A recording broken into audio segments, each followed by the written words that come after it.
Previously on the Adventure Zone.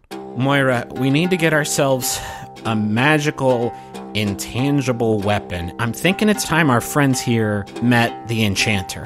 I know you're searching for answers about the origins of the magic that dwells within you. If you have the time, you may find it prudent to inquire about your abilities while in Sylvain. I understand you need to see the Enchanter, and I must also insist that you make your introductions to the Interpreter, as is custom for those who serve to protect Sylvain from the world beyond. A massive shape lifts up from the darkness below you. It is an unthinkably gigantic, gray, anthropomorphic cat. And it says, "The people of this world know me as the Enchanter. You may call me by my name. I am Heathcliff."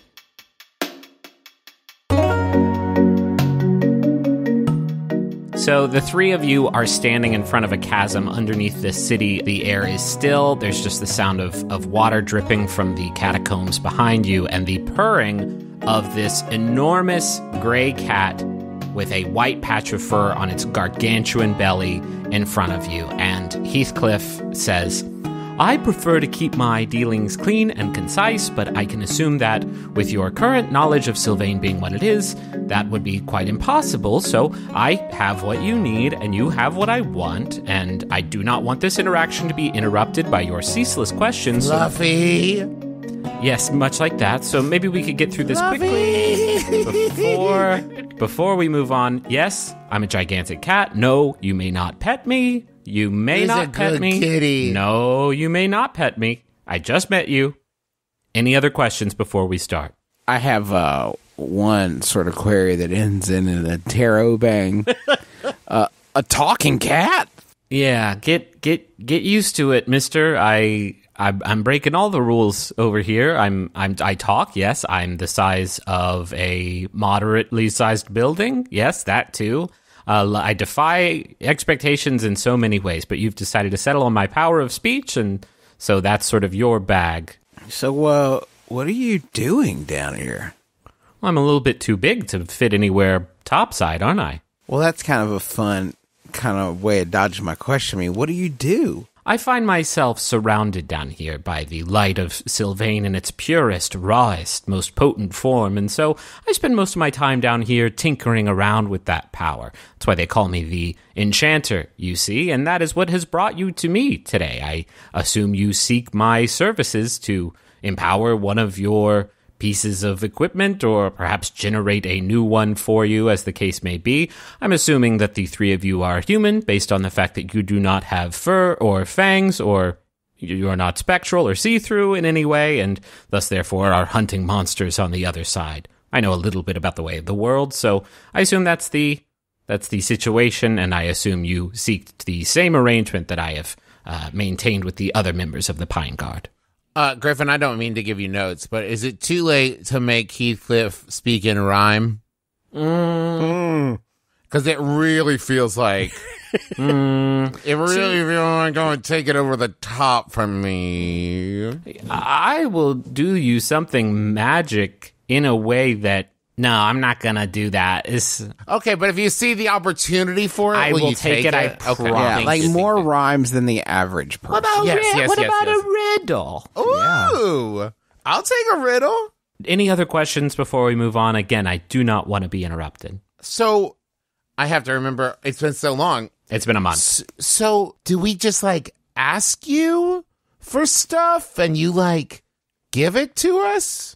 I mean, I'm not a mind reader. I'm a cat. No, we'll say it out loud. Like, I would say, like, I would like a magic wand. And you would be like, yeah. And you'd hand me one. I wouldn't hand you one. I would generate you one from the ether, summoning it from the blackest depths of Sylvain. But, yeah, that could be how the arrangement works. You ask, and I shall provide. Yeah, I got a request. You do exchanges? I'm curious to hear what you think would satisfy my mysterious needs. Trade 'em ups. I got this sword, and I would love to trade it for anything. A nice whip. And when I say a nice whip, I mean a good quality one, but also one that is of a gentle, caring spirit. You know, just any sort of nice, kind weapon. Supportive. It won't be like sort of pecking at me constantly. If you have anything, I would love to trade you, and I can kick in $17. I have no need. That's Earth money, cousin. All right. I'm not familiar with what the exchange rate stands at right now, but I won't be needing that. Good. I'm curious about the sword, though. And he extends his gigantic furry paw and places it sort of on the ledge that the three of you are standing on and says, "Do you mind?" Shit. Oh, I'm not. Don't worry. I'm declawed. Do you mind if I examine your blade? Oh, Doc Newton, this is adorable.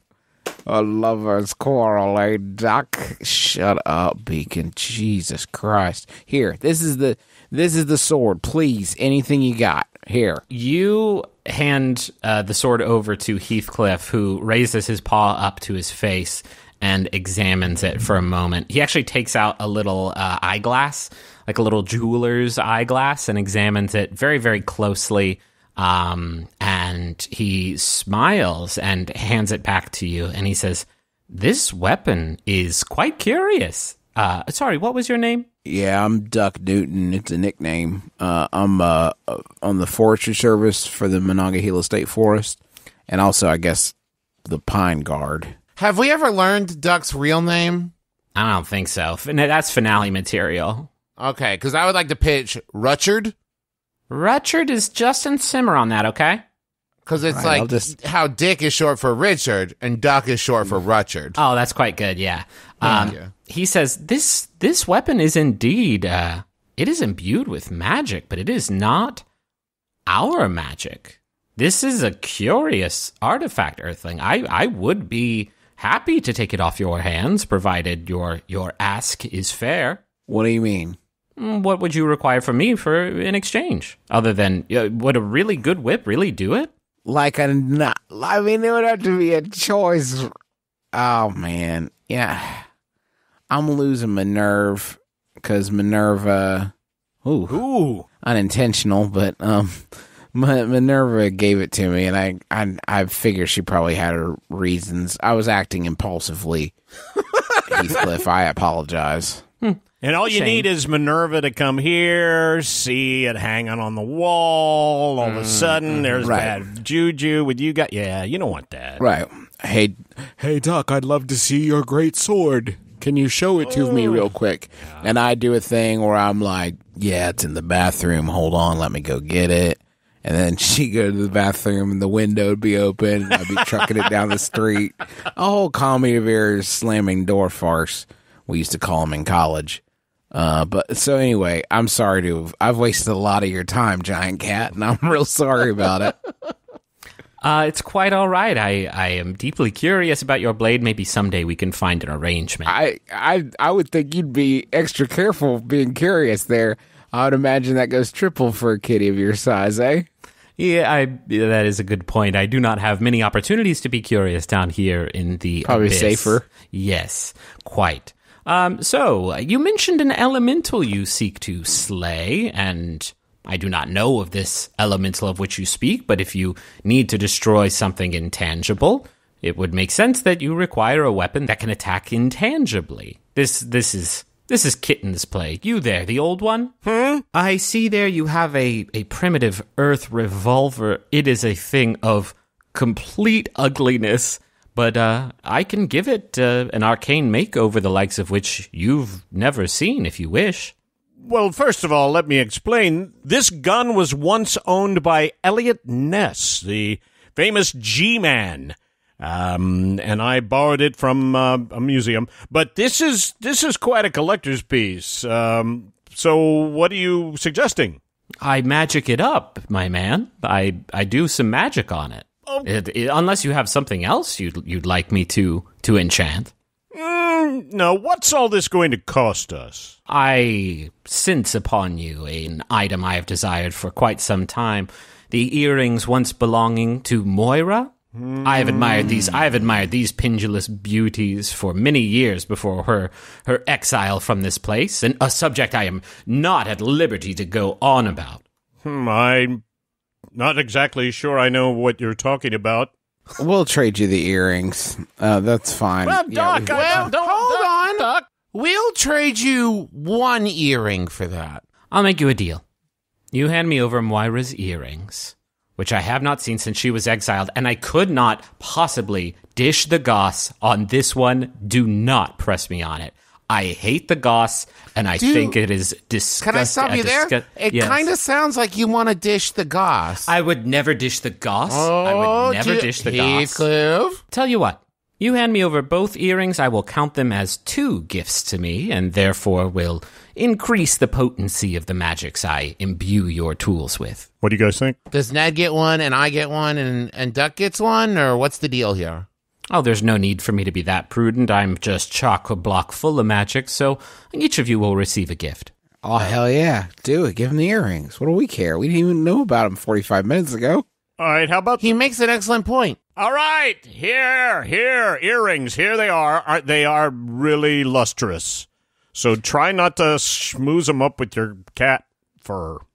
No need to be mean.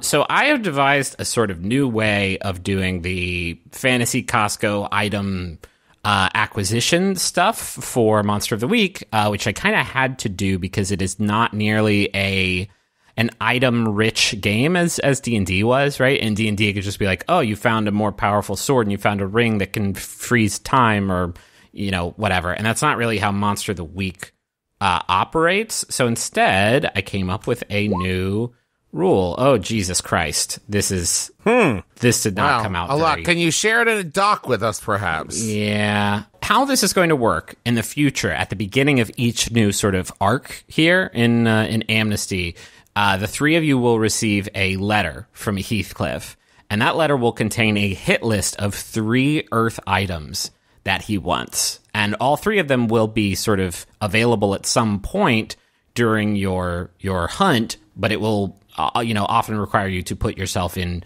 harm's way or a risky situation or something to acquire them.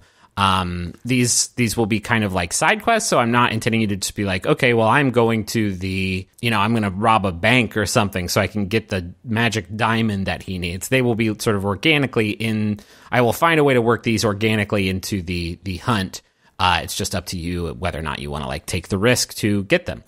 So we'll add sort of a natural complication to things. Every item that you bring back to him, you will gain +1 on a roll that you do when you visit Heathcliff. And so for instance, if you recover all 3 items, you would roll 2d6 +3 when doing this acquisition roll. And then from there, you can either enchant a piece of gear that you already have and make it better, or you can summon a new piece of gear, which won't be as dope as, the pre-existing piece of gear that you already had, that you enchanted, but it will still be a new thing that you can use. And that works with gear tags, which is a mechanic in Monster of the Week, which your gear already has, right? Like 1 harm, 2 harm, area, I think beacon attacks in an area, that's a tag. Fire is a tag. All the tags are they inform the narrative. They inform what these pieces of gear can do. So on a really good roll, you tell them, you tell Heathcliff, oh, I want my sword to have fire on it. And then you roll, and if you roll well, then it has it. If you roll a 7 to 9, you get that tag, but you also get a sort of bad tag that will complicate that weapon. If you fail, it gives sort of mean narrative tools to use against you. And then if you fail completely, rather than just doing like the normal, you fail and you get 1 XP, because this is sort of a high stakes roll. If you fail this one, you actually get 2 XP. So you still get like, a nice little boost, even if you fuck up. But basically, the more items you recover off Heathcliff's hit list, the better chance you have to get a better item. Does that make sense? Yeah. Yep. Yes. Okay, so those are the rules. Ned, do you want to start? Absolutely. I believe I would like you to enchant something I already have. Okay, let's have it then. His butt.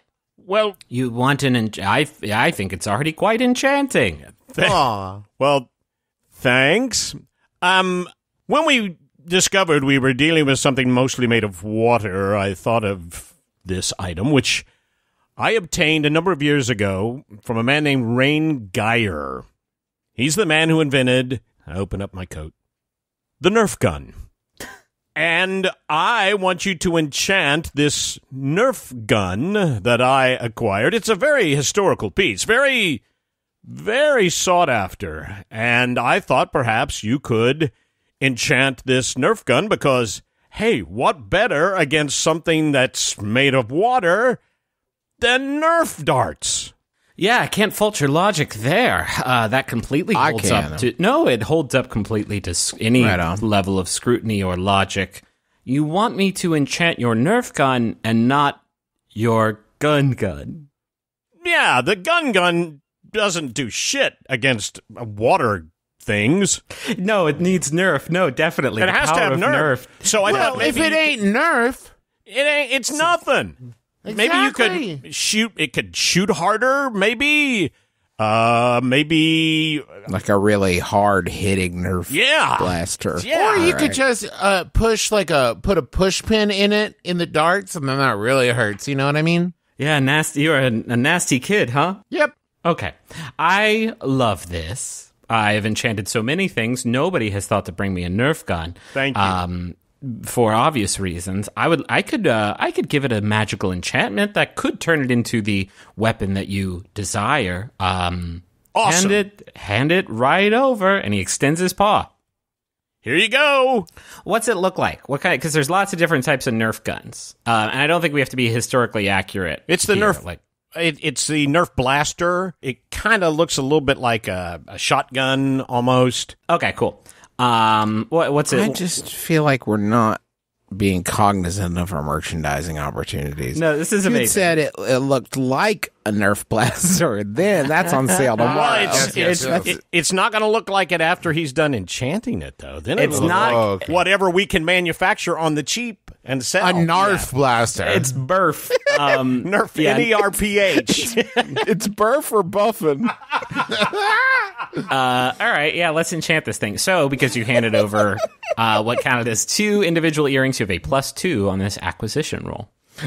The enchantment, it's changing the branding. It's unlicensed. It's ready for sale. It's Burf or Buffin. Go ahead and roll 2d6. Mac. Ooh, Holy shit. So that is a 9 plus 2, 11. yeah. Okay, I think the tag that works here is magic, if you want this thing to hurt this water monster. Okay, so he takes your Nerf blaster, your Burf blaster, and descends. I think I like Narf way better, actually. Okay. He takes your Narf blaster and descends down into the depths, and he's down there for a few moments, and then there is a gust of wind and a blast of light from down in the depths that shoots forward to the ceiling of this chamber. And you hear this loud screeching meow from down there. And then Heathcliff comes back up and he hands you back your enchanted Narf blaster.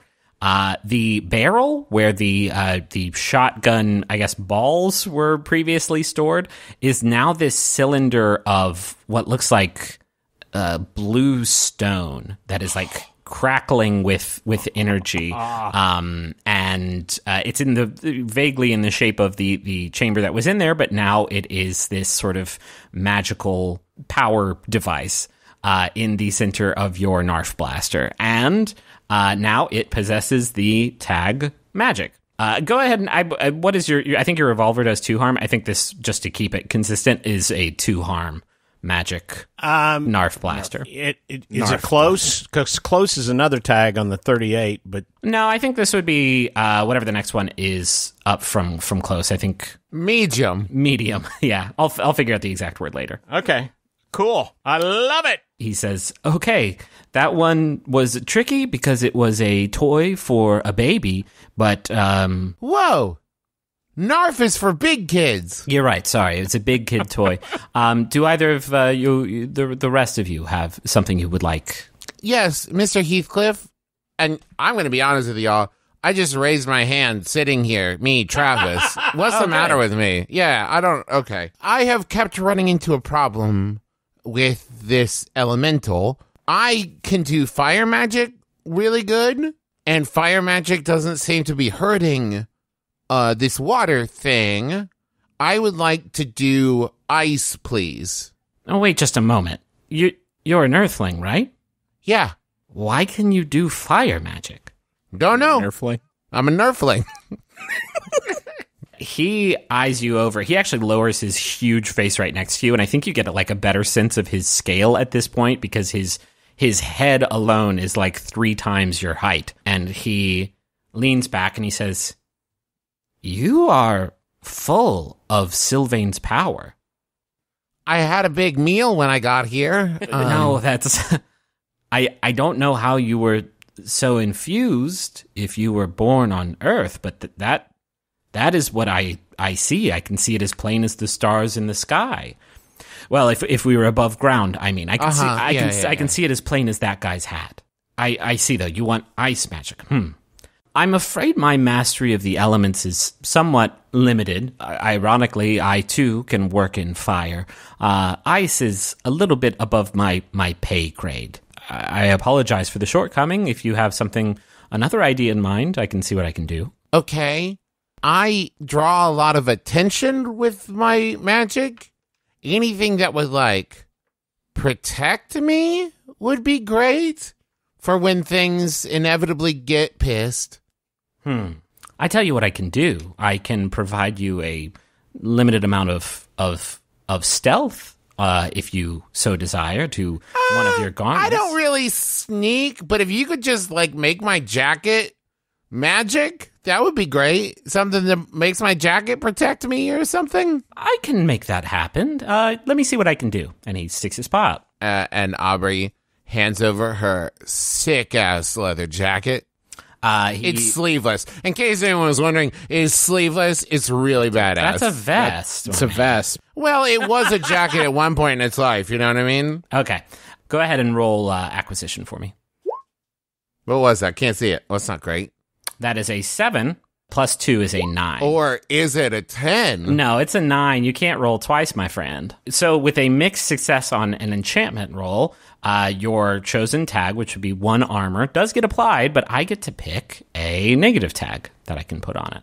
I've got a good one. Okay. He rises back from the depths after the same sort of flash of light and meow, the whole production, and he hands you your jacket, your sleeveless jacket.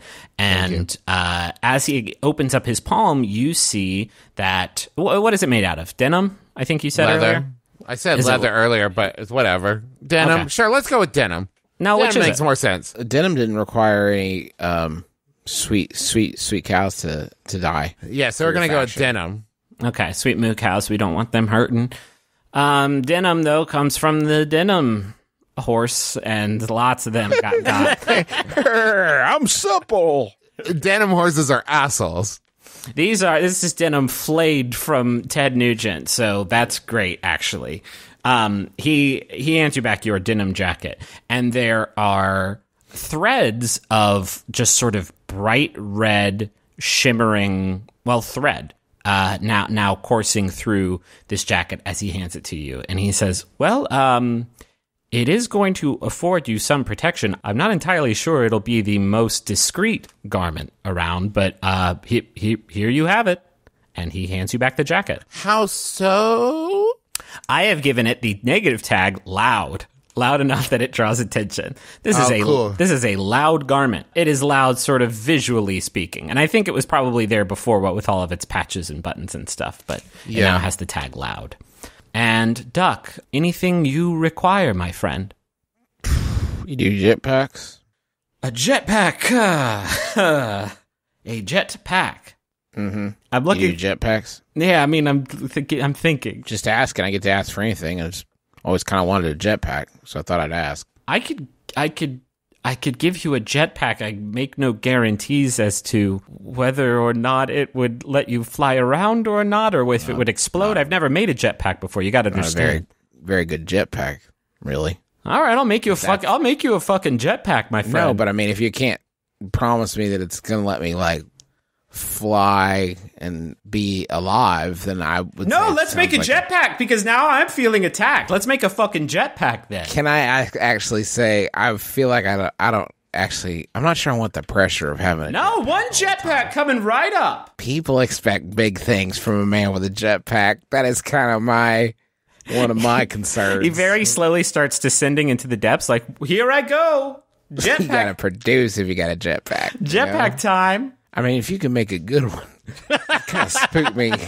You spook me with a little bit of the jetpack. He's gone. He's just gone down in this hole. If you actually, as you peer over the edge of the chasm, you see him looking up still, like very slowly descending into the chasm. Like, okay, I'm gonna do it. I'm gonna make a jetpack. If you can make a cool jetpack, then I want a jetpack. But, like, you said we could ask for anything. You didn't really put any boundaries, and, like, that's the thing that I would like is a jetpack, and I feel like I could make good use of it. I thought about a chanting beacon, but he probably wouldn't even let me. Yes. I was waiting for Beacon to respond. He thought it was you. God, we're all on a certain meta level today. Hands raised, waiting for our own characters to respond to us. Beacon there, Justin? Can I talk with Beacon? You have any really quiet sheaths? Just really, really quiet sheaths? He pops back up. You don't want to make a jetpack? What do you want? A sheath or a jetpack? So you don't want the jetpack. Oh, I was so excited to make a jetpack. I can find a way to make you a jetpack. It would output a lot of fire, and that would be a forest risk. It wouldn't even be the most convenient way of getting around the forest, which was kind of the main thing I was hoping for.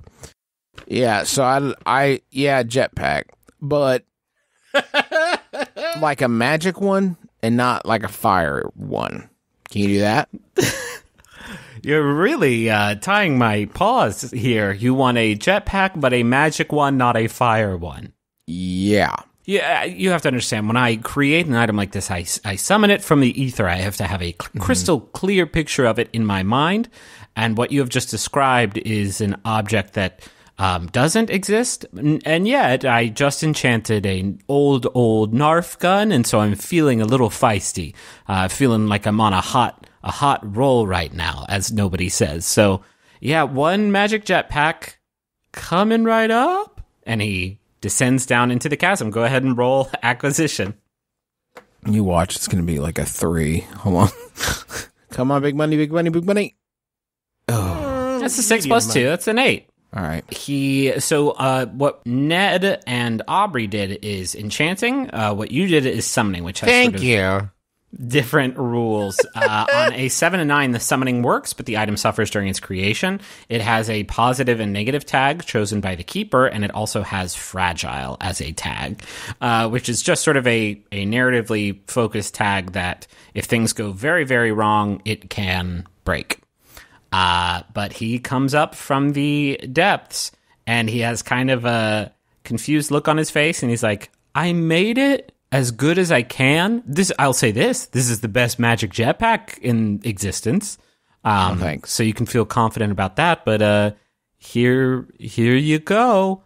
And he extends his paw and opens it up, and you see a magic jetpack. I kind of like the visual of it being like two crisscross like belts that go around your chest with an apparatus on the back that does the propulsion. Because you invented this from your mind's eye, maybe you could tell me what it looks like. Well, I'm trying to think of Duck's age. I think it is pretty close to the Rocketeer, sort of that like art, a little bit of like Art Deco, that vibe. I don't know anything about architecture or design or anything, but you know, that sort of like retro futurism. That's the word I was looking for. Thank you.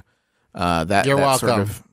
That sort of vibe. Silver, 2 canisters that reach like 2 points, and I feel like from the bottom of them, there's just sort of like a blue purple constant thrumming that just like makes them seem very scary, like ready to blow at any second. Okay. Yeah, I like that a lot. The tags. I feel like Duck, it has an appearance that as Duck sees it, he makes the instant decision that it will be behind glass, used in case of emergencies only. That is a good idea. This thing has the fragile tag as a result of your roll. It also has a positive and negative tag at my discretion. I'm going to give it the positive tag quick, which is normally so much better than slow jetpack. Right. Yeah, right. Do you want to take the jetpack? No, let's just walk. Are you kidding me? Go. It also has the negative tag, volatile, of course. This weapon is dangerous and unstable, or rather, this jetpack is dangerous and unstable.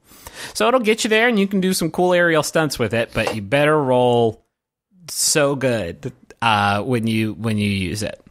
So go ahead and add magic jetpack to your inventory there, Duck. All right, got it, baby. And mark down those tags. It's called the Flymaster, by the way. Sure, of course it is. That's what it says on there. Because it has to rhyme with Narf Blaster. Yes, all the items rhyme today. Heathcliff smiles, and he takes those 2 earrings, and he says, it seems like that's a good day of doing biz. I will see you all next time you've run into a quandary that you need my magical services to assist you in. And he takes those 2 earrings, and he closes his giant paw around them and gives you a little wink, and then descends down into the depths with a whoosh, a magic whoosh.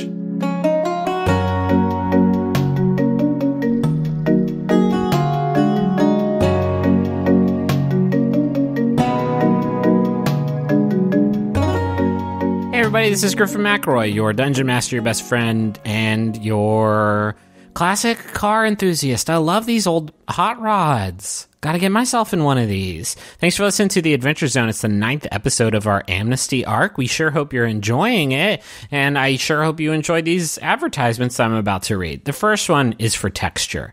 Hey, do you like to read magazines? Do you like to sort of get at sort of the details and data that's contained within these magazines, but you don't like having a bunch of paper on your person? Because at the end of the day, gang, paper is so flammable. It's like the most flammable thing that's out there.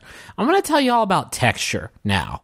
And it's related to this stuff I just talked about. It is an app that offers over 200 top magazines all in one place. No paper, no burning. With Texture, you get complete issues and back issues for titles like The Atlantic, Entertainment Weekly, and The New Yorker, and they deliver newsworthy stories and relaxing entertainment anytime, anywhere. Usually this service is $9.99 a month, but they are giving our listeners a free trial. To start your 7-day free trial, go to texture.com/adventure. Go to texture.com/adventure to start reading the latest issues of your favorite magazines today. One last time, it's texture.com/adventure. I also want to tell you about Movement. Movement makes all kinds of stuff, fashion-forward accessories. I got a couple Movement watches. They are very, very sleek and stylish, and I love to wear them to show off what a fancy boy I can be. With watches, sunglasses, and bracelets, Movement, and that's MVMT. Stylized continues to revolutionize fashion on the belief that style should not break the bank. Movement watches start at just $95. At a department store, you're looking at $400 to $500 for a nice fancy watch. With that kind of money, you could buy an Xbox and play video games with Master Chief and Blinks the Time Sweeper. So really think about where you want to put your $500. You can get the Blinks box and still have the $95 you need for a Movement watch. To me, that seems like the best solution solution to this imaginary algebra problem I've concocted here. But you can also save 15% off today with free shipping and free returns by going to mvmt.com/adventure. See why Movement keeps growing. Check out their expanding collection. Movement watches also make great gifts, whether you're celebrating a grad or your dad. It's because Father's Day is coming up, but you can celebrate daddy anytime. Movement is the perfect place to shop for an affordable, timeless gift. Go to mvmt.com/adventure. Join the movement. I also want to tell you about Green Leaf Baby. And these are babies that sort of fell into a big salad, and then they fused with it. And it's a new cartoon that I'm working on, family-friendly, promotes health, and it's called Salad Babies. I got distracted there because I actually want to tell you about Green Leaf Baby, which offers stylish and geeky gear for babies, moms, and bookworms. All the fandoms are covered, from wizards and Jedi to dragons and hobbitses. Check out greenleafbaby.etsy.com and use the code ADVENTURE to save 15%. Now, they have the code here listed in all caps, but I don't know if you have to yell at your computer, but you might have to. It's ADVENTURE is the promo code to save 15% at greenleafbaby.etsy.com. I also want to tell you about Susurrus. It is a game that you can play for free right now at susurrusgame.com, and I'm going to go ahead and spell that one for you because you probably need it. It is SUSURRUS game.com. The world of interactive fiction just got a little bigger. Susurrus, Season of Tides, is a lushly illustrated, text-driven urban fantasy game where your choices shape the world for other players.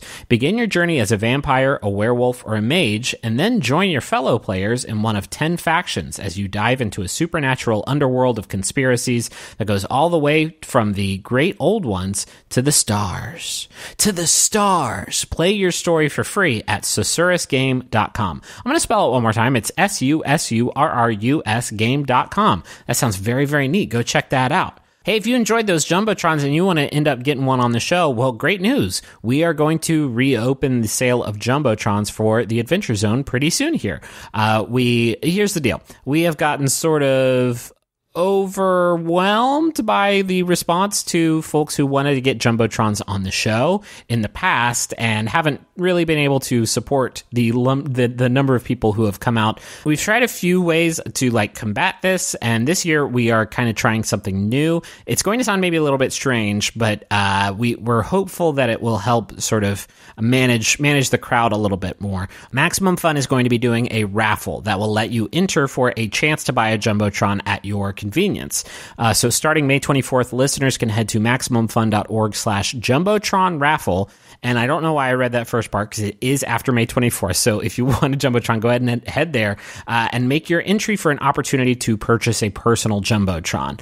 The raffle will close on June 14th. And then after that, we will do a random drawing to choose folks who will be eligible to buy Jumbotrons for the second half of 2018. So again, you enter this raffle and you might end up being able to purchase a Jumbotron. I know that is strange, but demand has sort of surpassed the available slots. And so the best way to, get these in folks' hands is with, appropriately enough, a roll of the dice. So for complete details, please visit MaximumFun.org/Jumbotron raffle, and you can email Daniel@MaximumFun.org with any questions. Thanks to Maximum Fun for helping us out with that. You can go to MaximumFun.org, check out all the great shows they have there. If you want to hear other stuff we do, it's all at McElroyShows.com.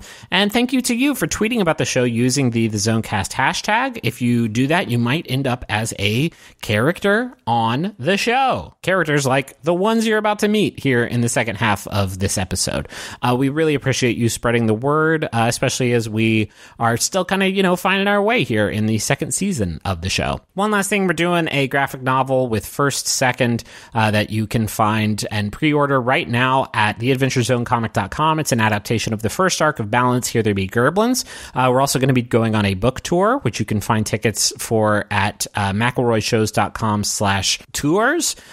That is almost sold out. We're doing 4 cities, and each show is going to be kind of a Q&A and a quick reading of one of the sections of the graphic novel, and the price of admission also gets you a copy of the graphic novel. So that'll be really cool. That is it. We are going to be back in 2 weeks with the next episode of the Adventure Zone Amnesty. So we will talk to you on June 14th. So see you then. Hang loose. Have a great summer. Talk to you later. Bye.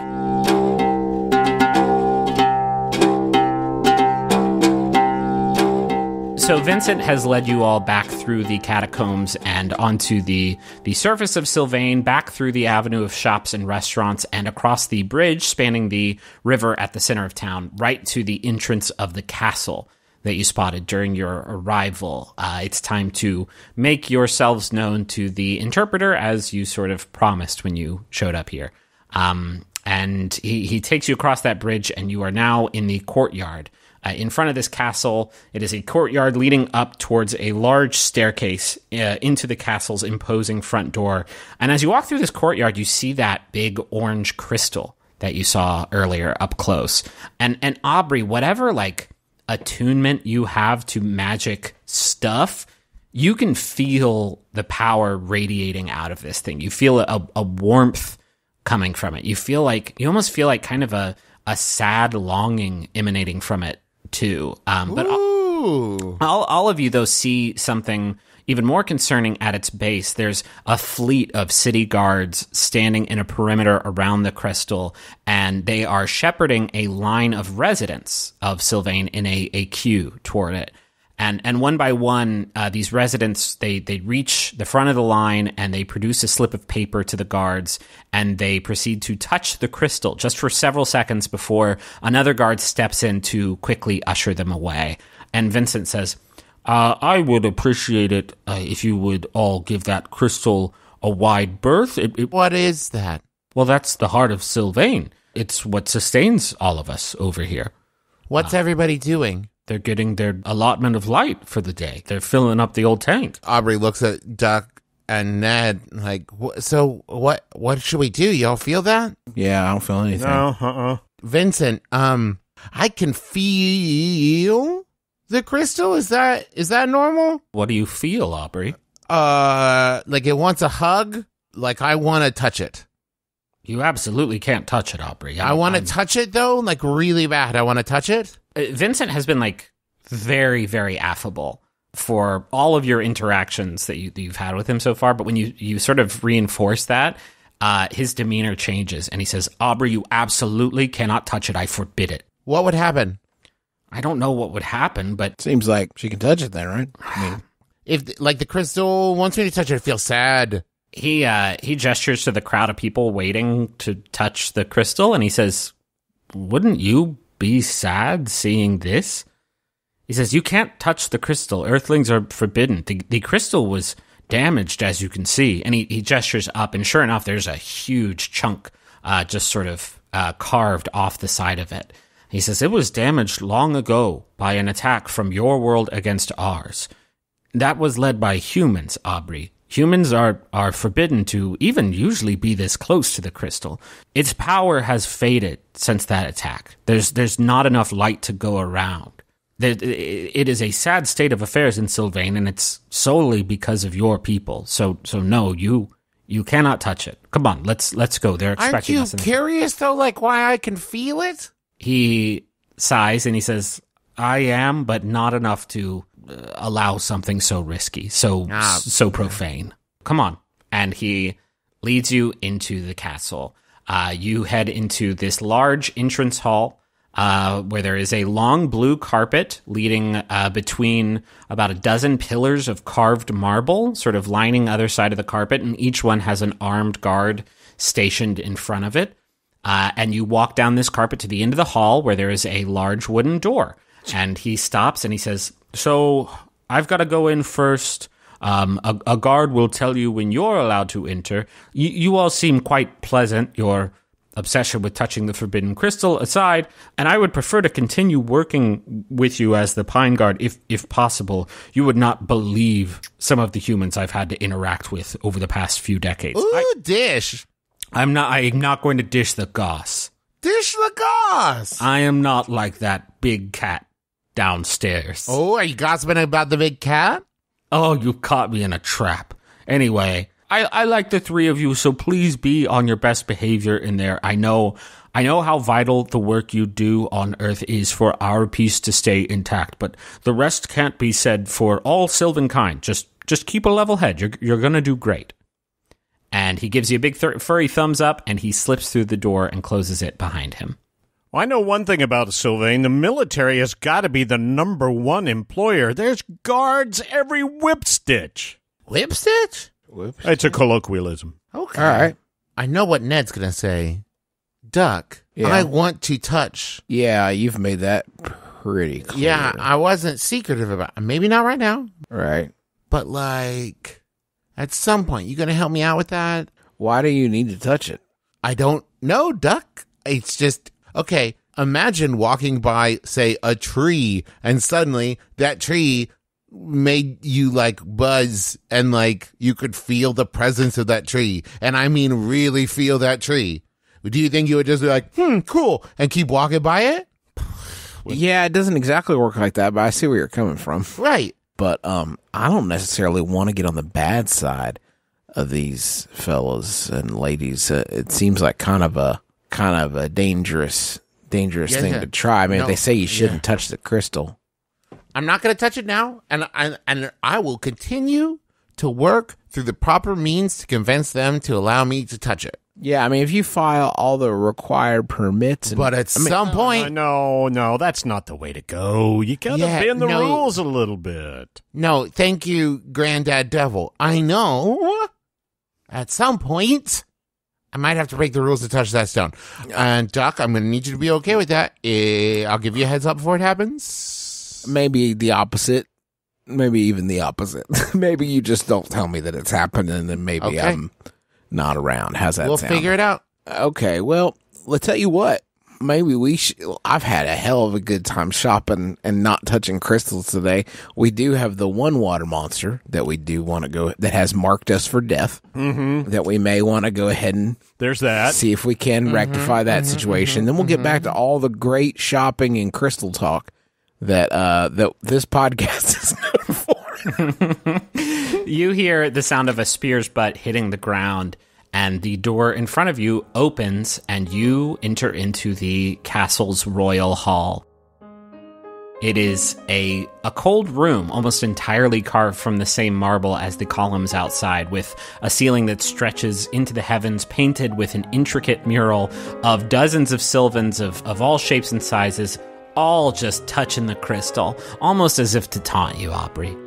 And surrounding you are rows of benches that climb the walls of the rooms designated for observers to come and watch the proceedings that take place here. They are all completely empty. In front of you are 3 tall pedestals adorned with crests noting various royal titles, and seated on top of them are 3 individuals who, based on the crest beneath them, you assume serve important roles in this city. There is the Minister of the Arcane, a short, sylvan woman dressed in a thick coat with several thick scarves draped around her neck. She's reading a large tome atop her pedestal and does not appear to acknowledge your presence as you enter. In the center pedestal is the Minister of Preservation, an older, large, spectral man who looks down from his pedestal at your entry intensely, eyeing you with disdain.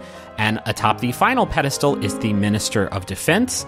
It's Vincent, who gives you a wink and a quick okay gesture with his hand as you step inside.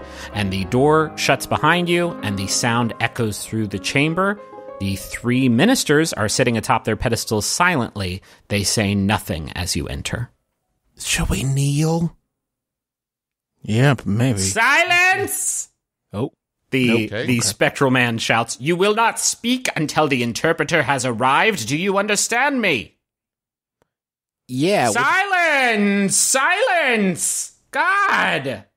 In the meantime, Aubrey, almost offhandedly, because she's been doing it so much, kind of starts nervously doing her little, like, fire jumping from finger to finger. The spectral man sees you and says, "What do you do? Don't make a fire. Just wait silently for the just practicing. Silence! Come on! We had a whole thing about silence. I didn't even notice I was doing it. Sorry. You people are so rule-oriented. Oh my Just God! relax. The non-silence is almost unbelievable at this point.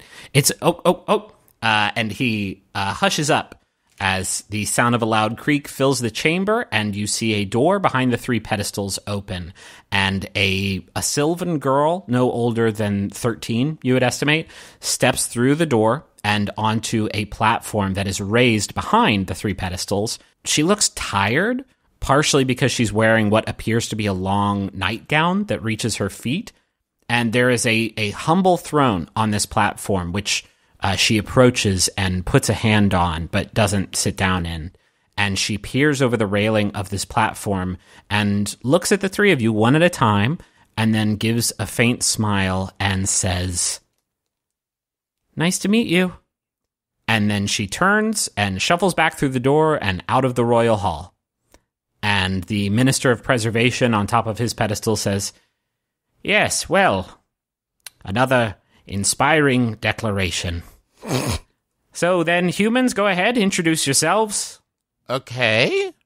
I'm Duck Newton. It's a nickname. I'm from the Forestry Service, the Monongahela State Forest, and the Pine Guard, apparently. You smell of earth and mulch. It's not entirely unpleasant. Usually your kind have a certain stink about you. Yours is above average. Yeah. I'm not sure where you'd be getting the mulch from. It's It's just dirt. Like fresh, dirt, nice, good forest dirt. Sure. Yeah. Dirt, woods. My name is Aubrey Little, or you can call me the Lady Flame if you're a fan. And I'm kind of from all over, human, Pine Guard, and I am dying to know what I smell like. Yours is unremarkable. You smell of denim. You smell of crisp denim. Fresh from the horse. And I am Ned Aloysius Chicane, master of all I survey. What? Toastmaster. Okay. Are you eating something right now? Do you have something in your mouth? Do you have a jawbreaker in Dad, your do you mouth? have a jawbreaker in your fucking mouth? You legally have to tell me if you have a jawbreaker in your mouth. I don't do jawbreakers. Podcast history. I don't do jawbreakers anymore. Are you eating during the show? Is it ice? You have to tell me legally. That's the truth. Look on the camera. Everybody rewind your audio. We all heard it. Is this like, now you're saying you're not eating now. Were you eating 30 seconds ago when we started asking about it? I did have a bite. Okay. You hungry boy. What is so important that you had to eat it during this great podcast? Which I will let everyone know is at 4 o'clock in the afternoon, not a traditional mealtime. I have blood sugar issues, you guys. Here we go. Here we go. Maybe you don't know that, but I do have these issues I have to deal with. He says, I see. Have the three of you any confirmed kills of the abominations on the other side? Do you have anything to prove your mettle? Yeah, actually, we put one down. I see. I suppose you will do. Not that we have any choice in the matter. So, my name is Woodbridge, Minister of Preservation. I ensure the... Hi, yes. I ensure the survival of our kind in the wake of your world's countless ruthless assaults. Yeah, we can be real assholes. And he points to the woman dressed in all of the thick clothing to his side and says, "This taciturn individual to my right is the Minister of the Arcane, Janelle, who spends her days in unending study of Sylvain's deepest mysteries. And to my left is Vincent, Minister of Defense, whom I assume, based on the fact that he winked at you as you entered, that you have already befriended. I encourage you to take that endorsement with a large grain of salt. He has never met an earthling whom he was not instantly fond of." Miss Janelle, was it? She does not acknowledge you. She is deep, nose deep in this book that she's reading. I'm a human that can do magic. That does it. She looks up just a second and kind of eyes you over. Watch. What is the psh? You can't just say psh. It's like a fire in my hands, like I'm holding a flame. Sure. Once you, since you're trying to do it to accomplish something, right? You're trying to do it to impress this person. I think you should probably roll use magic. Oh, not great. It's 6. Yeah, go ahead and mark experience there, Aubrey. And there is a glitch. Oh, it's not a glitch. On a miss, okay, this is what it says for use magic. On a miss, you lose control of the magic. This never ends well.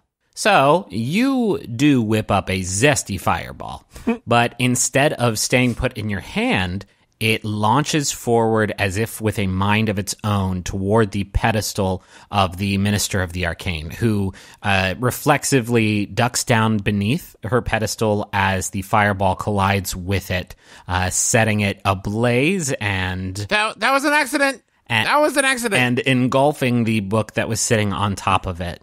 And after that impact, you see her reappear and wave her hand. And as she does so, the fire swirls and then dies down. And she sits back down at her pedestal and looks at the now charred and destroyed book in front of her, which she kind of sighs, closes the book, and peers at you. I cannot stress enough how much of an accident that was, and also, if you think about it, a clear indication that I might need your help. Woodbridge, the Minister of Preservation, looks horrified that you just seemingly attacked one of the ministers, but Janelle says, "It's fine, Woodbridge, it's fine. I mean, this book was rumored to contain the secrets of a spell that, if prepared properly, could cure any known disease. And I had just gotten to the good part, but oh well, spilled milk and all that. So, what can I do for you?" I am good at fire, sort of. All evidence to the contrary. But that's all I can do. And I need more control, and I need more versatility, and I need to be able to do things other than just set stuff on fire, please. If you could just... I will read a book about it if that's easier, or if you want to like tap me on the forehead and I fall asleep for a minute and I come back and I know a bunch of stuff, that would be great. Or if there's like a magic pie I could eat, that would be cool. Whatever you've got, I need it. Unfortunately, I am fresh out of magic pie, so we may have to do things the old-fashioned way. I need you to understand, though, Aubrey, I live a life that necessitates unwavering focus on my studies to unlock Sylvain's secrets so that our people might live a better life. And yet, your presence here is a puzzle I will no doubt be consumed by until it is solved, which is deeply, profoundly inconvenient. That being said, I have set aside a few brief moments of each day from my studies to fulfill my biological requirements and breathe a few breaths of the sweet night air. I suppose I can grant you some of this time, Aubrey Little. I will learn how you came across your fledgling power, and you will learn from me how to hone it. All that I would ask is that when you do visit me for these lessons, you will wait for me to be ready. Tell me, is patience one of your more valued virtues?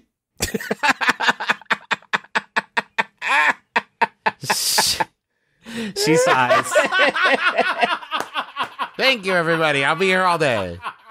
She says, "No, I detect an unrelenting impatience that dwells within you. It makes sense now that fire is the element that has answered your call. Fire is foolhardy. It is impulsive. It is a force of blind destruction. You treat it as a weapon, and it behaves as such. Consider this until next we meet, Aubrey Little.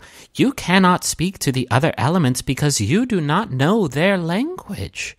You will be unable to harness all of the elements until you stop thinking of them as primitive weapons and instead treat them as they truly are, as blessings from a cosmic force beyond your current comprehension. I look forward to our first lesson." And then she reaches into her pocket and she pulls out what appears to be a small pocket watch, which she looks over and says, 3 minutes and 51 seconds. I'll have to make this up tonight. And then she reaches under her pedestal and retrieves another gigantic book, which she cracks open and dives right back into. Oh, okay. Woodbridge says, Do you have anything else? We already sort of did the big meeting with the interpreters, so if you... Who is that, by the way? The interpreter is something of a leader of our community. She literally interprets the will of Sylvain by speaking to it and understanding its... Like the stone? The stone is but a part of Sylvain. Sylvain is the planet upon which we all stand. But she can speak to the stone? She can speak to the planet. She seemed kind of disinterested. Is that fair to say? I do not think it's appropriate to comment on her demeanor. Her job here is impossible for any other person alive to do. So, I would not hold her exhaustion against her, Duck. Is she actually a teenager, or is this one of those, like, Narnia things? She is young, yes. She is fairly new to the role that has been placed upon her shoulders. It is not one of these Narnia things. Can we go back yet? Yeah, I wish you would. It would be great. Excellent, because I feel like we're about as well equipped to do what we need to do. Yeah, is that a jetpack? What's going on there? Please be careful with it. It scares the shit out of me. I don't even really like carrying it. I'm really getting pretty stoked about taking it home. I'm half tempted to leave it on the ground as we go back to our world, but I figure I'll hold on to it. If nothing else, I can chuck it at something and try to blow it up. It's called the Flymaster. Rad name. Please do go though. That would be fantastic for me and for everyone. Yeah, I guess we'll go, and I'll think about my magic as a gift from the cosmos. The guards by the door pound their spears down again, and it opens. And the three of you head back out to the entrance hall, and moments later you are met by Vincent, who seems winded after running all the way down here to meet you. And he walks with you back through the city to the archway, back to Kepler. And he nods to the squirrel-headed guard, who catches the moonlight on their shield and shines it onto the gate, which fills with light. And Vincent says, you all did fair.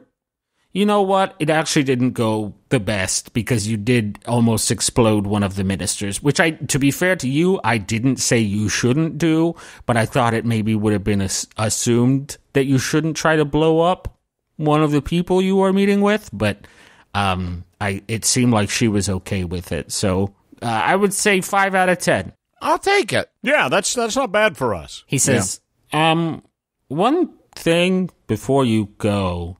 Have any of you seen any good movies lately? Sorry? He says, I know it's not really part of the gig. I'm fascinated by your world's pop culture. It's just, it's not important. I just thought, if you had any recommendations or reviews or anything, Mama used to smuggle me in some DVDs from time to time. Have you seen Black Panther yet? I have not. It is is that one out on one of your DVDs? Not yet, but when it is, I'll get you a copy. It's Does the name Tommy Wiseau mean anything to you? He's from our world. That does not. There it is. Yes, I know that's something of a mystery in your world, where he originates from, and I can go ahead and put that to bed. He is a mummy man. So, yes, I'm very familiar with him. Quite a scoundrel, that one. Listen, this is... You're right. The monster. It's so much more important than like my hobby or whatever. But we can bring you. We'll bring you some. We'll hit Redbox and make you a bunch. Okay, that sounds perfect. Okay, good luck. And okay, bye. The three of you step through the archway.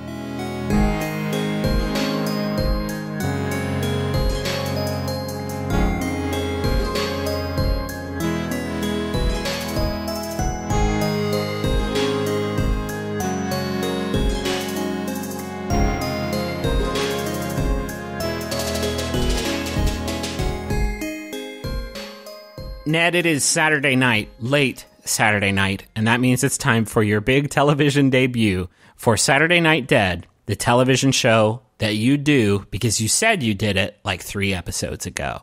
You're back at the Cryptonomica. It is after everything else that transpired today. By the way, this whole arc so far has just been one very wild day that you all have had, and now you're coming down off the end of it, and you're back at the Cryptonomica about to do a quick television show. Can you give me a little bit of flavor for Saturday Night Dead? What's the vibe you're going for here?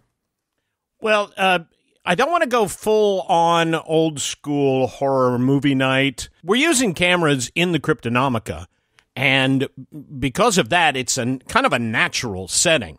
But it'll be sort of like a night gallery feel. Maybe I'm standing in front of the case with George Washington's upper plate, or, I'm standing in front of the case with Blackbeard's treasure or something. So it's always visually very different, very atmospheric. Are you dressed up like the Crypt Keeper, or is it just sort of Ned giving you full No, I don't Ned? want it.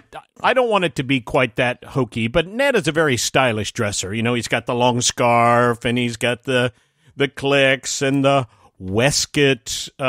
He's dressed up for it. I mean, he wants to put on a good show. All right, I think there's a couple folks from the TV station, which is only one of like a very small handful that services like a pretty large area, since you all are in the radio quiet zone. They're just sort of operating the lights. There's probably a camera person there. And then you have Kirby with a headset on, I think, helping out with just sort of some stage management. That's what they call it for television shows.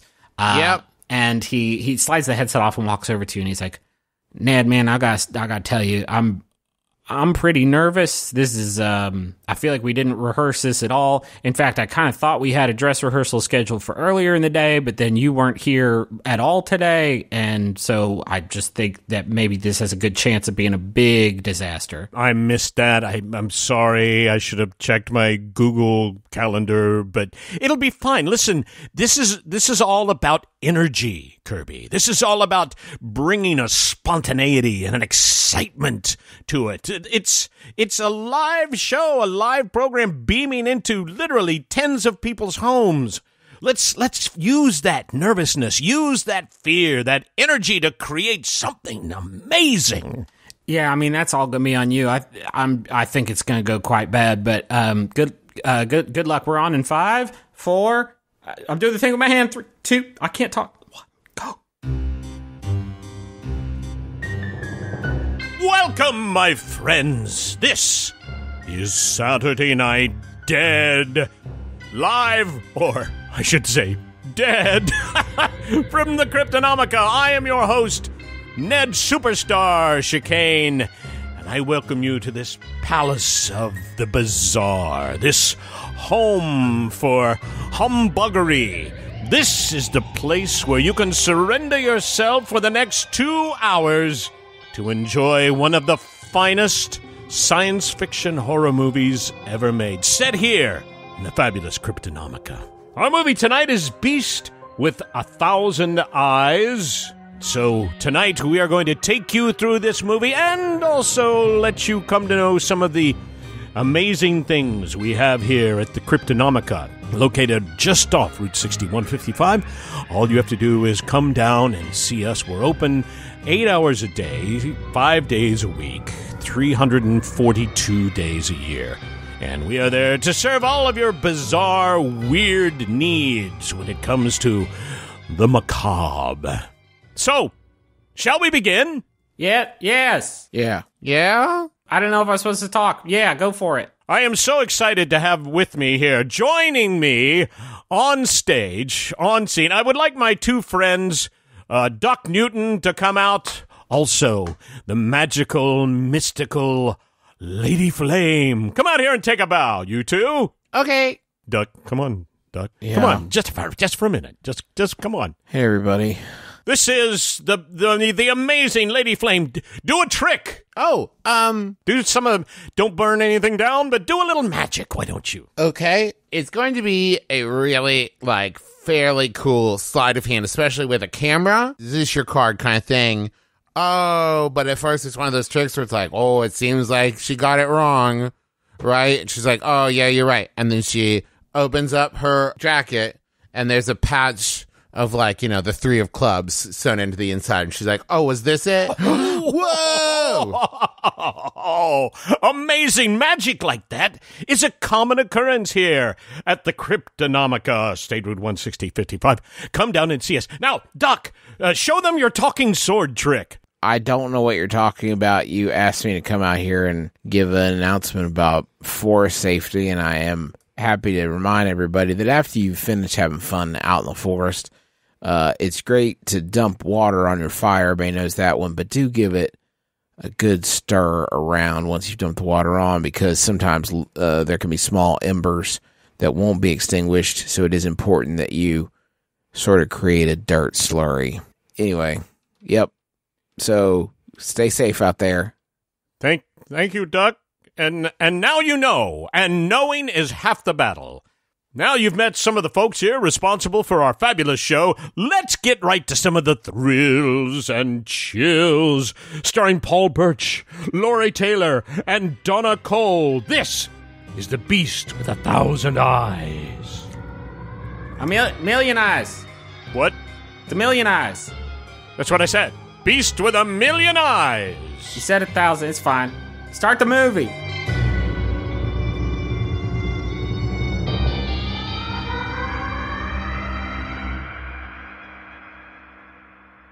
We see a prison 2 counties away. We see a common area. We see a pair of guards watching a small assembly of prisoners who are all seated in front of a small television. And one of the prisoners is holding the remote and flipping through the channels, trying to find something for the group to watch. And they flip through some home shopping stuff. They flip through a couple infomercials, Adult Swim, probably. They flip through Saturday Night Live, just scoot right on past that.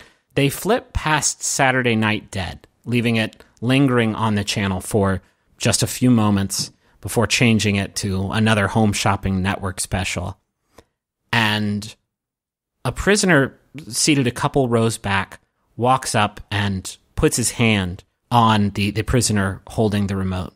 And this prisoner says, "Would you do me a favor and flip back the channel for me?"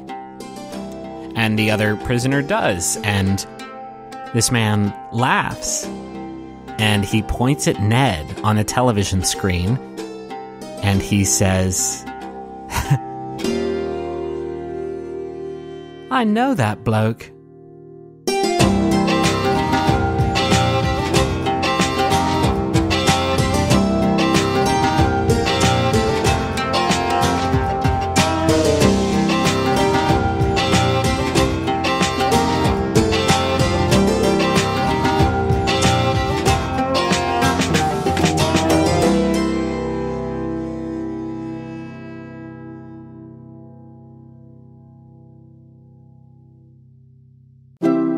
MaximumFun.org.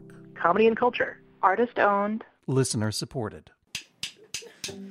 Hi, everybody. I'm Justin McElroy. And I'm Dr. Sydney McElroy. Every week, we release a medical history podcast called Sawbones. We go over the history of the dumbest, grossest, weirdest stuff humans have been doing to each other since the dawn of mankind. But it's a funny show. But it's also so disgusting and stomach-turning, you won't believe it. But it's also like, funny. It's funny. It is the wildest, grossest, nastiest stuff you can imagine. It's a real hoot. It's called Sawbones, and we release it every week on iTunes, wherever podcasts are sold, and right here on MaximumFun.org. Hi, I'm Allie Gertz. And I'm Julia Prescott, and we're the hosts of Everything's Coming Up Simpsons. Every episode, we cover a different episode of The Simpsons that is a favorite of our special guests. We've had guests that are showrunners and writers and voice actors like Nancy Cartwright. I got a D-, I passed! And we've also had people that are on the Max Fun Network already. Homer wearing that golf outfit is so funny. It. And then there's, when he gets super into golf, he's wearing the golf hat in It's bed. We've had Weird Al Yankovic on the show. I was just struck by how sharp the writing is. I mean, that's no surprise because it's The Simpsons, but I mean, like, you can't say that about a lot of TV shows, particularly ones that at that point had been on the air for 14 years. Find us on MaximumFun.org, iTunes, or wherever you get your podcasts. All right, smell you later.